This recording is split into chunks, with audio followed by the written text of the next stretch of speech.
Welcome to the story of family business. The smell of fresh leather and sawdust filled the small workshop on Main Street.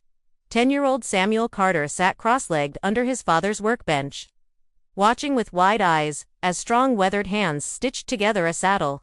"Pay attention, Sam," his father said, not looking up. "Every cut, every stitch, it all tells a story. People don't just buy what we make, they buy the care we put into it." Samuel nodded. He didn't just watch, he memorized. The angle of the knife, the tension of the thread, even the way his father wiped sweat from his brow without losing focus. By the time Samuel was 16, he was working beside his father, not under the bench. He could craft a belt without a single misplaced stitch, polish a pair of boots until they gleamed like amber. Customers came not just for the quality, but for the warm conversation Samuel had inherited from his father. "You've got the Carter way in your hands, boy," his father often said. But when Samuel turned 25, life shifted. His father passed away quietly in his sleep, leaving the shop Carter and Son Leatherworks solely in Samuel's care. For a few weeks, the young man wondered if he could fill such large shoes. The town relied on the shop, but more importantly, the shop carried the Carter name. He made a decision.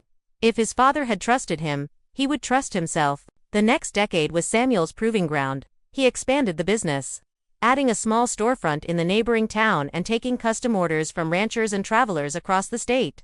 He experimented with designs, adding modern styles without losing the traditional craftsmanship. Some old customers were skeptical, but when they held a new Carter wallet in their hands, they smiled. The quality was still there.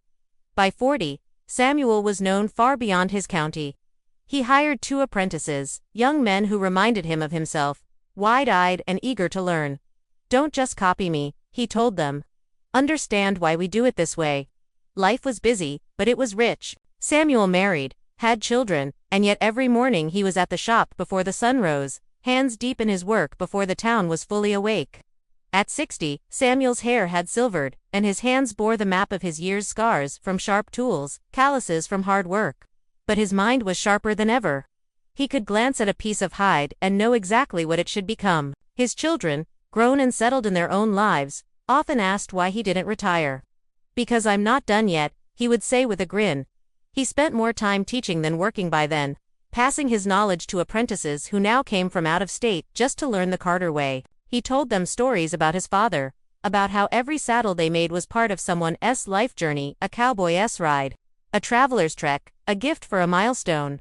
At 80, Samuel finally let his apprentices, now masters in their own right, handle most of the work.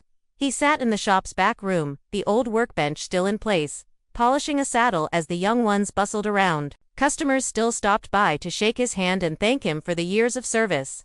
One quiet afternoon, Samuel leaned back in his chair, watching the light filter through the window, illuminating specks of dust that danced in the air.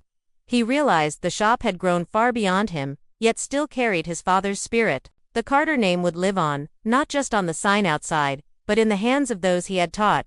And when a young boy wandered into the shop, eyes wide with wonder, Samuel smiled. "Come here, son," he said, patting the stool beside him. "Let me show you something my father once showed me." The legacy, he knew, was safe. The end.